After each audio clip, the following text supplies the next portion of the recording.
Welcome to Relationship, where real-life couple Justin and Candise share their keeping it real perspective on the ins and outs of their personal and professional experiences, navigating the ups and downs of partnerships in life and business. They will also offer practical advice for maintaining strong, healthy, fun, and successful relationships in life and business. If you're ready for comedic and insightful exploration of life, love, law, business, and everything else in between, you're in the right place. Buckle up, it's going to be a wild ride. Here are your hosts, Justin and Candise. Okay, welcome to Relationship. Today, we're thrilled to introduce Dr. Joe and Judy Roetheli, an extraordinary couple who turned their pet passion into a pioneering business journey. From tackling dog breath to creating Greenies, I love Greenies, the #1 pet treat in the U.S. Their story is about innovation and love for pets. Later, Yummy Combs emerged, addressing dog wellness on multiple fronts. With 8 patents and an unwavering commitment, they're redefining pet care again. Welcome to the show. We are so honored to have you guys. Just knowing about your product before having even met you just now, we were so excited because we're such huge fans of Greenies. So welcome to Relationship. Well, thank you for having us, and try Yummy Combs. You'll be surprised. I tell people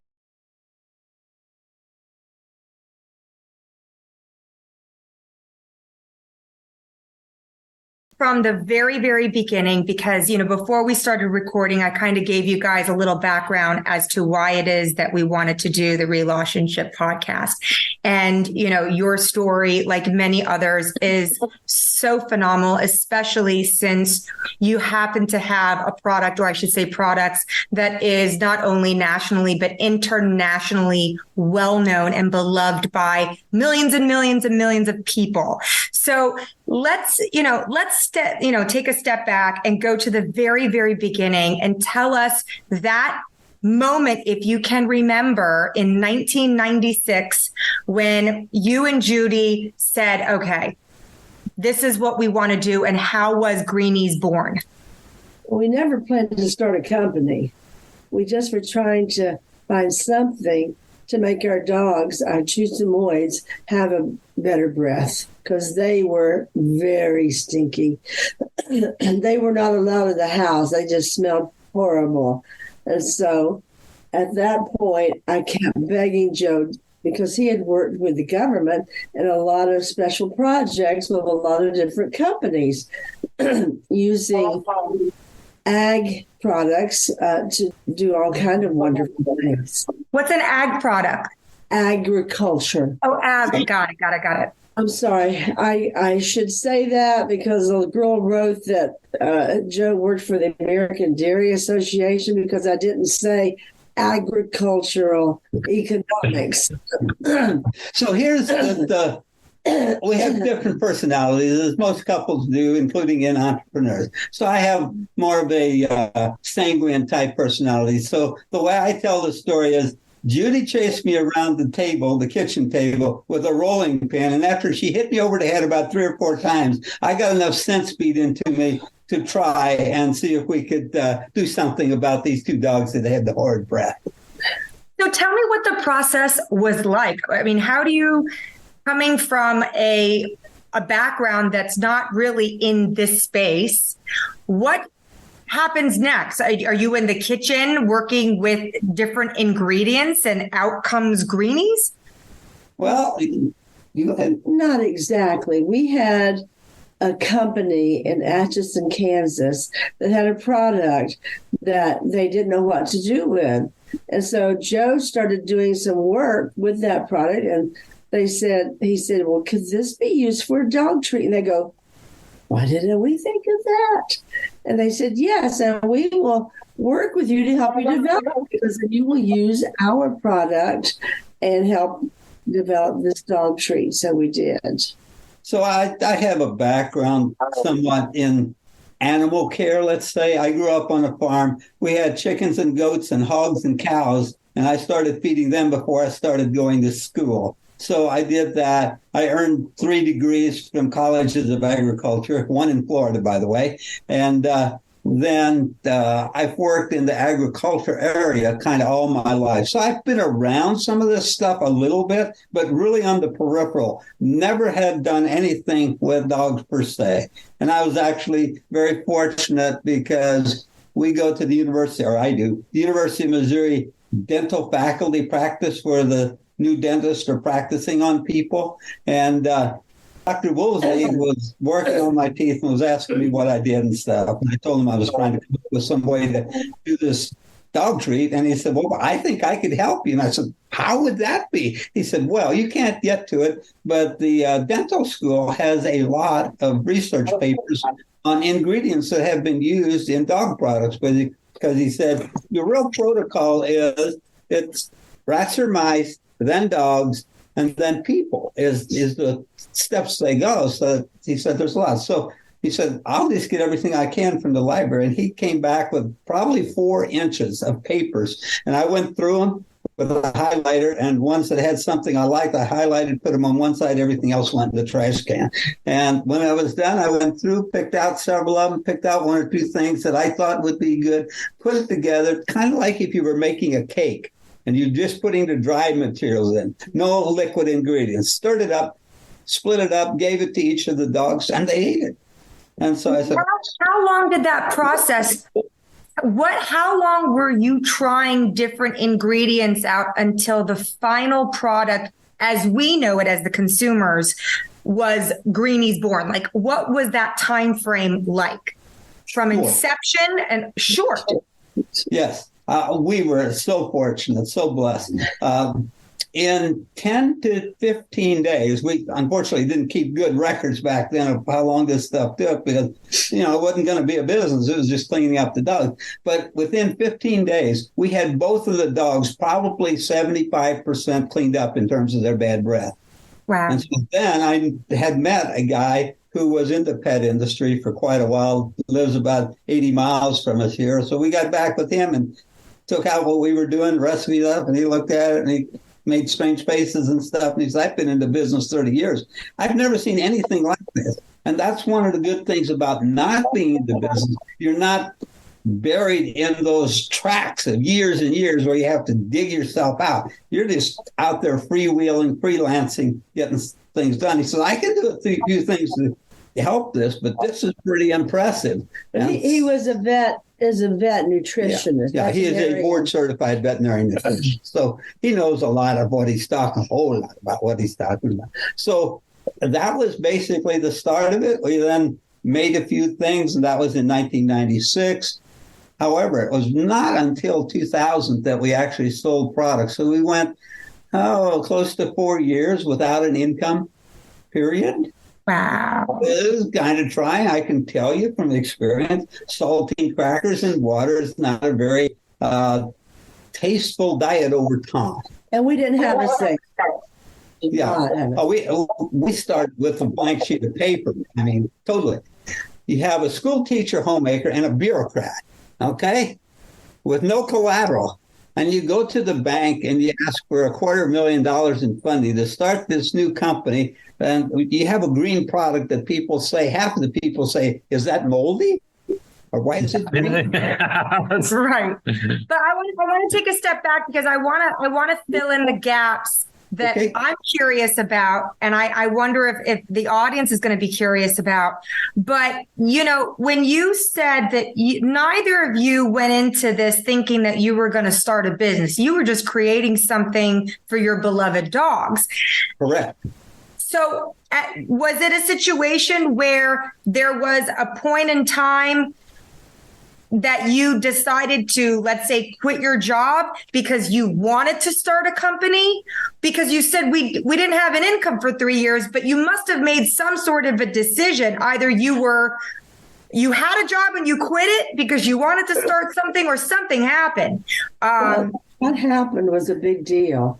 The government back in D.C. decided that what needed to happen that was ever good would happen in D.C., so that we could no longer live in Kansas City. We had to move back to Washington, D.C. if Joe wanted to keep his job. So my response was different than they probably expected, because my response was pretty immediate. We talked to our two sons, had a little, family discussion, and nobody wanted to go back. I probably would have been willing to, but not without the family. And so I fired Uncle Sam instead. And we just went off. I like that. We're gonna do something. We don't know exactly what it was. And then we started down this road with the dogs. Judy kept after me, and I finally succumbed to the pressures. And we did this. Our dogs liked it. We had some other people try it.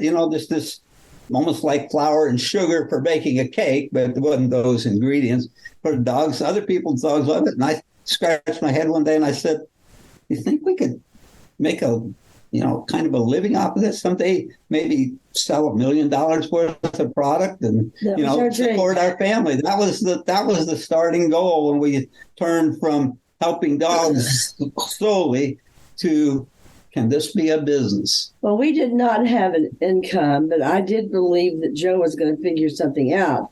But in the meantime, I had not been able to get a teaching job in Kansas City or the surrounding area. So I just substituted almost every day.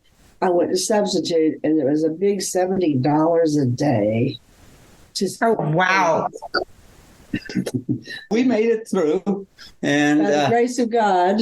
And then it took us a while, because that was 1996. Our first real sales occurred in 98. We sold a couple packages of Greenies, and 99 we sold a little bit more, but 2000 was really the kind of the breakout where we actually sold some product. In fact, it was an interesting story. We hired a sales guy, and he had worked in the pet industry, and he sent out, we don't know how many, 3-4 dozen letters, handwritten, to friends of his in the industry, and dropped in a couple of Greenies, said something to the effect of, "I'm working for this little company in Kansas City. They got a great product. I'm going to be at booth XYZ with them at a trade show in Long Beach, California. Come by and see me." Out of that was our total marketing. And we have been, as I said, very blessed on many fronts. We had people around a 10-foot by 10-foot trade show booth, 3 and 4 deep for 3 days. That's amazing. You can't dream this up. Right. And so that was really what got us started. And then we had the opposite program. At that point, at that trade show, we had the same problem, if you wish. We went from, how do we sell a bag of Greenies, to how in the heck do we ever fill all these orders? Exactly. That was going to be my question. Now what? Now what do we do? How did you guys tackle that? Okay, so my schooling did come in handy in that particular area. I knew a little bit about equipment finance.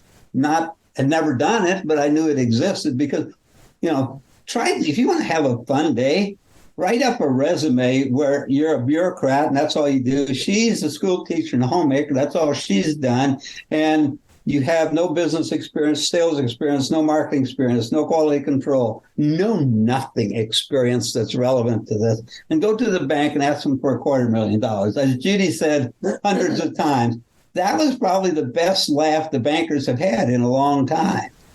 But I was able to talk, and it just took pure persistence. I actually just wore this equipment lease company to nothing, to where they finally said, "Uncle, I'll do it." And it probably took me about 3 weeks. And I called them every day, sometimes a couple times a day, every time with a little new twist to it, of maybe we could do it this way. The guy I was working with initially finally said, "We just can't do it." And I said, "Do you have a boss?" He said, "Yeah." I said, "Put him on." He said, "He's already talked to him." I said, "Put him on." So I talked with him a little while, and then I called him for probably another week every day. And he finally said, "Joe, you are so darn persistent. You might actually make this work. I'll do it." And I said, "Where do I sign?" And that's how we got. I want to stop you right there, because have you gone back to him, the original person who green-lighted the loan, to say, "What do you think about your decision now?" We don't even know who he is. We don't know.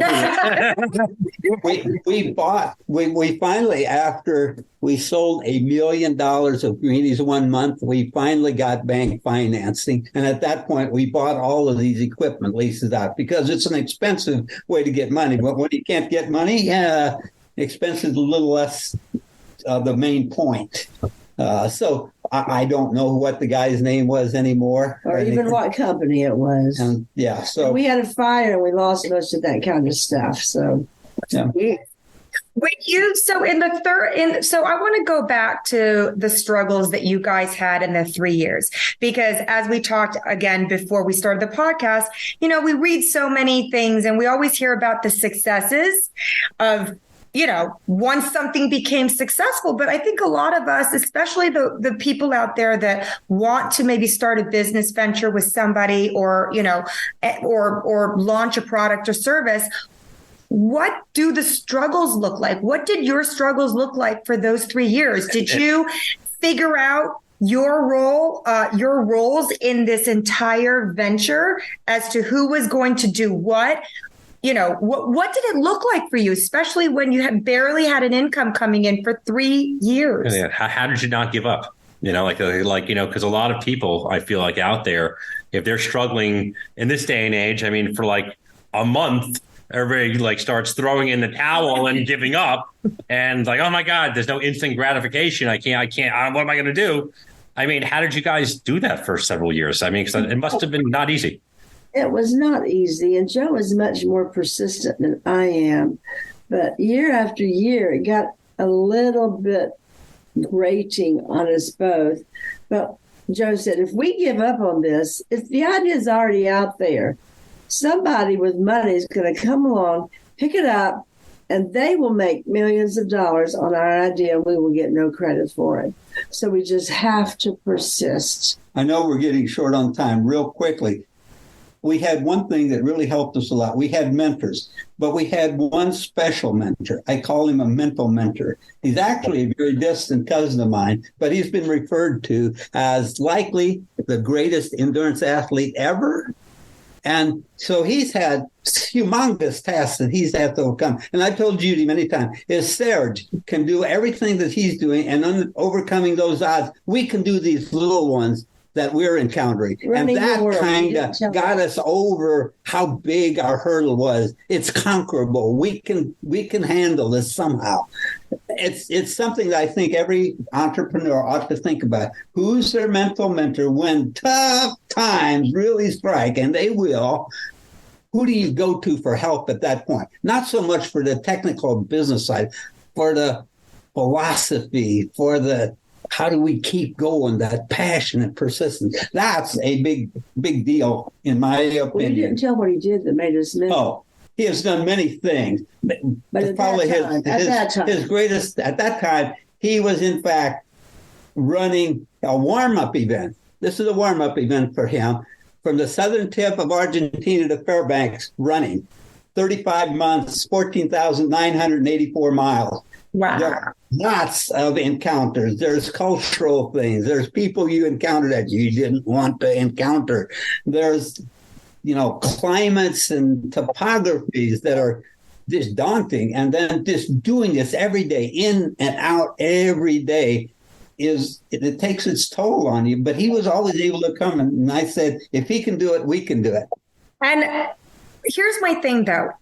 A lot of times people, and, all the books out there will tell you, especially if you read, books from Napoleon Hill, surround yourself with, people who are smarter, make sure you surround yourself with mentors. And what I feel, though, is the challenge in this day and age is that everybody has found a way to monetize that. Join a mastermind group. You'll find great mentors there. And these mastermind groups don't ever really end up serving the intended purpose, which is people that are truly, vested into brainstorming and helping you solve problems and helping you figure out and get yourself out of certain type of challenges. If we don't have somebody that as a family member that you might look up to or respect, such as you did, what would you tell people? How do you go about going out there to finding a mentor? Because it seems like in this day and age, either you have it and you can think of somebody pretty easily, or everybody's kind of been, and then you think about it, persuaded to joining a mastermind group that they have to pay a lot of money for. Or everybody's now a coach. Right. And they can't even coach themselves, but they want to coach other people. So you got that too. So here's what I tell people consistently. If you're going to do this, make sure you're doing it for a passion of yours, something you're really interested in, and not for the money. Because if you're doing it solely for the money, when those really tough times come, you're going to throw in the towel. If your heart is in here and it is the thing that drives you, you're not going to throw in the towel. You're going to say, I will do this somehow, some way. I will find a way. And if you're doing it for the money, you're going, this can't do it. Right. We both had mentor groups. I had a ladies group that I met with, and we prayed together a lot, and they helped pray me through all of the fears. And then Joe had met people at United States Department of Agriculture in a think tank that he was with. And there were people that they just allowed him to call them for free and say, well, Lee, what do you think about what we're doing and how we can get through this? And these people helped immensely, as well as Dr. Calder was one of these people he had met. And he had been through a lot of stuff like this, and they just cheered us on and helped us move forward. A lot of people do think that people like that in this day and age anymore. I love that you guys had that type of support system around you. Yeah, if you don't have people that are willing to work with you like that, the chances of them really being able to help you, because virtually everybody looks at all of these things as a money proposition. Correct. And it is of sorts, but it doesn't necessarily mean it is the main core of why you're doing it. One of the great things we've had the privilege of doing is we've built over 350 homes for the poorest of the poor in Guyana, South America. By far, this isn't even close. The greatest satisfaction, the greatest gratitude I've ever experienced came from that. I love it. Wonderful. Because we were successful with Greenies. That we were. I love that. To give back is the greatest thing after you have earned money. Well, we have a kind of a philosophy of ours, big picture of life, and it goes, you learn, you earn, and then you yearn to return. I like that. I'm going to steal that from you. I like that a lot. Oh, yeah. Can we let that an attorney do that? Well, Can't say I'm gonna owe you any royalties or anything for using that.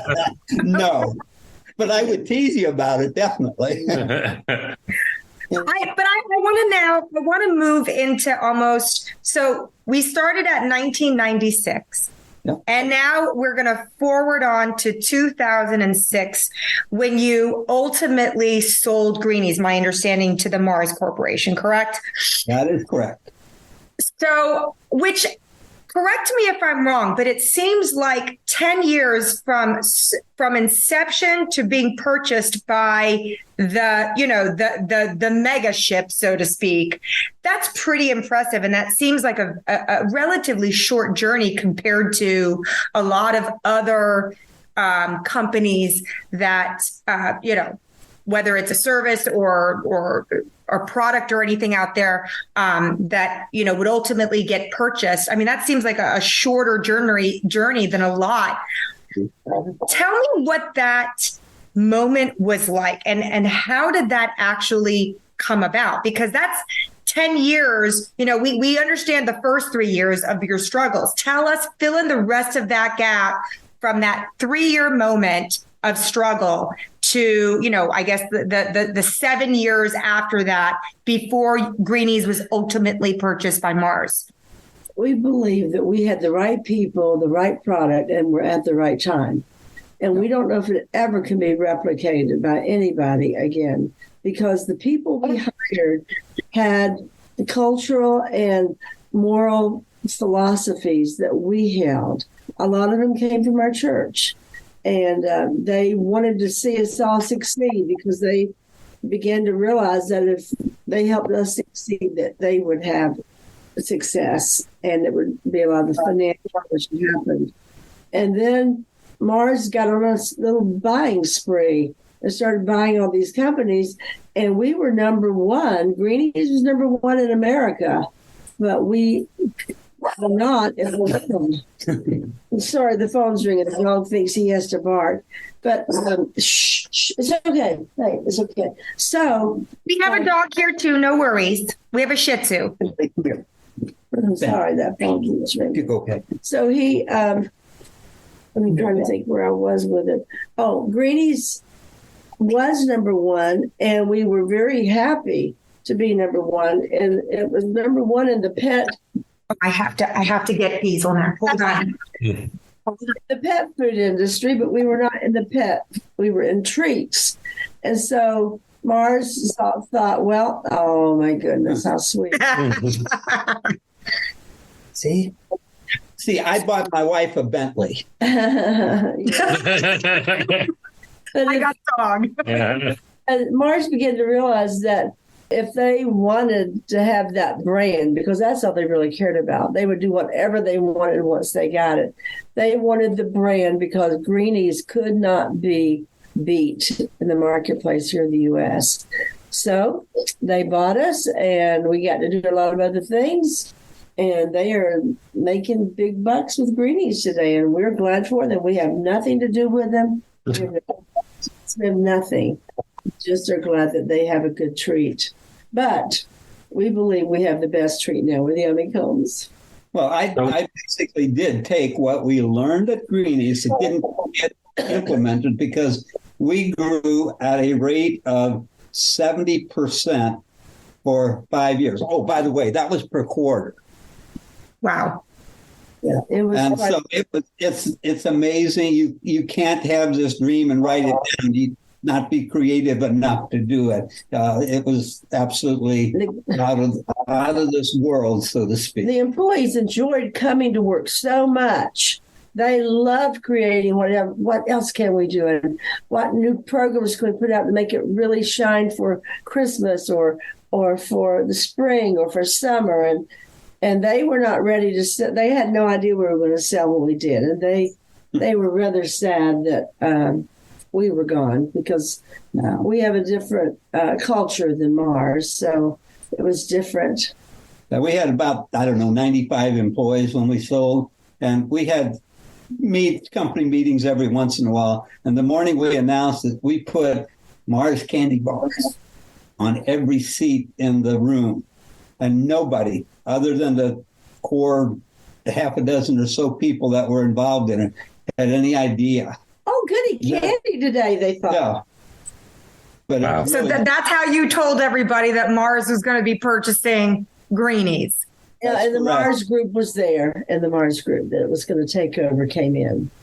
So it was a crazy ride. Well, we were not allowed to speak it. If it was ever spoken, the deal was broken, they said. Oh, got it. There was during the due diligence period, there was a total confidentiality.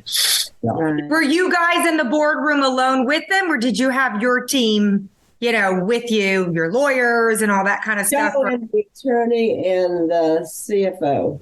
Yeah. Got it.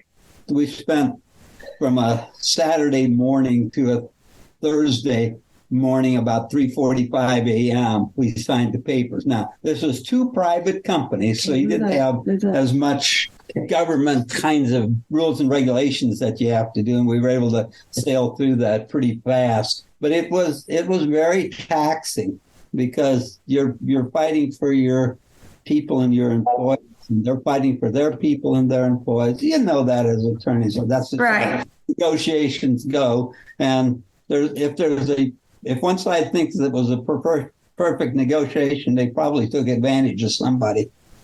Agreed. Because I want to make sure that I'm respectful of your time. The most important question that Justin and I always like to ask our guests, because it really kind of encapsulates your journey from beginning to end. So it's going to be a two-part question. If you can remember back when you started this, okay, and the struggles that you dealt with, what would you say your biggest lesson learned or takeaway was during that time period?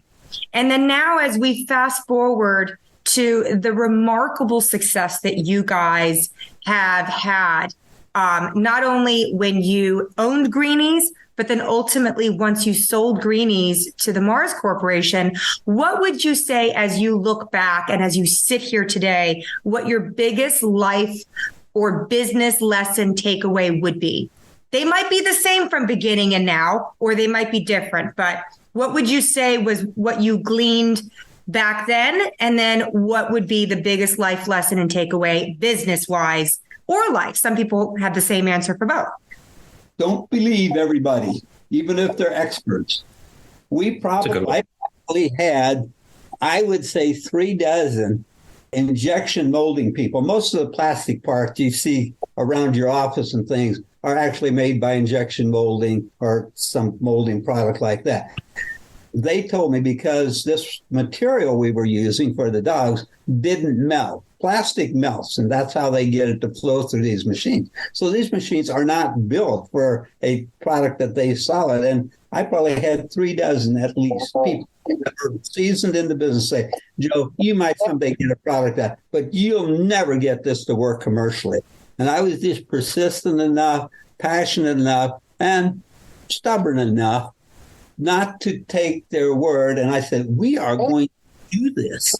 And ultimately, we did. It wasn't easy, but we started a new track, and now virtually all of the dog treats are, or at least a big part of them, are injection molded from what we basically came up with and put together to make Greenies. But it wasn't just that. We paved the way. Yeah. And when we went international in 2002, and Judy said we weren't ready, but we somehow stumbled into it. And we came back from a meeting in Germany with 138 companies that wanted the product, and we didn't have financing. We had just a month before gotten our first loan from a bank. And so we were just winging it, basically. And so we had 138 companies that wanted it. And I talked to all kinds of banks locally here, and Judy was with me. And all of them kind of just laughed at us and said adios. And so I said, well, we got to do it some way. So I talked to the Import-Export Bank, and because I had worked a little with them, met a few of them when I was working for USDA. And he was here and came here to town from Chicago for another meeting, and he said, okay, I'll come by and meet with you. And so we met for a while, and he said, there's no way that you're ever going to be able to do this. They're going to want 120 to 150 day terms, and you don't have the financing to do that. And, 1,000 other reasons why it couldn't be done. And at the end of the meeting, we were both standing up. He was ready to walk out. And I said, sir, you can laugh at me all you want, but here's what we're going to do. We're going to write a really nice letter to every one of these companies and tell them how appreciative we are that they acknowledge how good a product this is and that they really ought to have. And our terms are you pay 50% down when it leaves our dock, and you pay the other 50% when it hits your dock. And he laughed and laughed and laughed. And he said, that will never, ever work. They're not going to do that. I said, I'm not so sure of that, and I'm going to try it. And we did. And we kicked a few people out because we didn't think they were good risk or they couldn't do a good job, but not a handful or two out of 138. The rest of them, everyone took it. Every one of them did jump up and down, scream and holler, rant and rave about the terrible terms we were having. And we said, okay, you start paying that we know you're going to pay. We'll reduce them at that point. And we did. And we didn't lose anybody we wanted out of 138. But there was no product like this on the market. Nobody had ever seen anything like it. And everybody wanted it. Now, hundreds of companies have copied that form. But at that time, like I said, right place, right time, right people. Timing is everything. Yeah, the thing that I tend to do different than most people do, and it's because I didn't go through some of the schooling that other people do. I'm a very strong believer in product differentiation to solve problems. So I always try to look at it, what's the problem that the buyer is facing? With Greenies, it was bad breath, basically. But there were some other things, too. Now with Yummy Cones, it's totally different. Not many people, the stock owners, really know this, but I think it's really important. 80%, think of that, 4 out of every 5 dogs over the age 3 currently has some form of gum disease. Gum disease can actually kill dogs. Not always by any means, but it can happen. And yet only 20% of the owners of those dogs realize their dog is even in pain. To me, that's a problem. That is a problem. The second problem is that 55% of dogs over the age 2 are overweight. And only 20% of the people will acknowledge that the dog is overweight. They'll think that a 90-pound lab that's fine. Well, it's about 15 or 20 pounds overweight, actually. And so we look at things like that. There's another issue that we've solved with Yummy Cones, and it does have 8 patents issued and 2 more pending right now because we've got that much innovation in it, is the choking, gulping issue. It's been around for a century, and nobody solved it until we figured out a way to basically reduce it immensely. I wouldn't want to say we absolutely solved it, that it'll never happen again, because somebody will disprove that. But yeah, we've got a lot of technology built into the product, and that's what we work off, and that requires education for people to understand why you do it. Right. So where are we at with honeycombs now? Yummy Cones. Yummy Combs. Sorry. Yummy Combs. We're moving on. We just got permission this morning. You're going to be the first people that hear this outside of our team. And Rita, I just told her before we did this, we did a study that during the actual study we did scientifically, there was someone in the industry said it was absolutely impossible for a dog treat to remove calculus from dogs' teeth. We did a study, had a third party do it for us, where they gave dogs 1 Yummy Cones a day for 60 days, and we removed over 25% of that hardened calculus off the dog's teeth, and we recorded improvement of breath of 46%. Wow. That's amazing. That's impossible to do. But it isn't. But it was just done. Well, it seems like you've done that now 3 or 4 times. Four times of impossibilities that you've made a possibility. Oh, actually, quite a few more than that. You just that's kind of. I will admit to being passionate, persistent, and stubborn in some ways, but I usually have something in mind that I'm trying to accomplish. And as Serge, the runner that I was telling you about, he had 2 phrases that I put together to make one. He says, impossible. That's just a bullshit word. Anything is possible if you're willing to pay the price. And that's 100%. That's kind of the philosophy that a guy named Thomas Edison lived by. Thomas Edison, I'm sure, a bunch of his brethrens, back in that time. Yeah. Well, he said something at one point when somebody asked him about the light bulb, why he hadn't figured it out. He said, well, I have figured out 1,000 things that don't work. And that will ultimately reach the one that will. That's right. But if you give up on that 100 to 1, you're lost. You have accomplished nothing that you were trying to accomplish. So I think there's a lot of those things in the entrepreneurial spirit of doing things that if you have that, your chances of succeeding are much greater. Is there more pain? Yes. There's no gain without pain. Right. And I love that you said that, because that should resonate with all the folks that are, seeking some sort of advice, a beacon of hope. So I really appreciate that. Before we end, though, when do we actually get to see Yummy Combs out in the market? I'm glad you asked that question. They are actually out in the market. You can get them currently at PetSmart, Chewy, Amazon, Pets for Pets, Pet Products Plus, Pet Supermarket, and some veterinary and independent retail stores.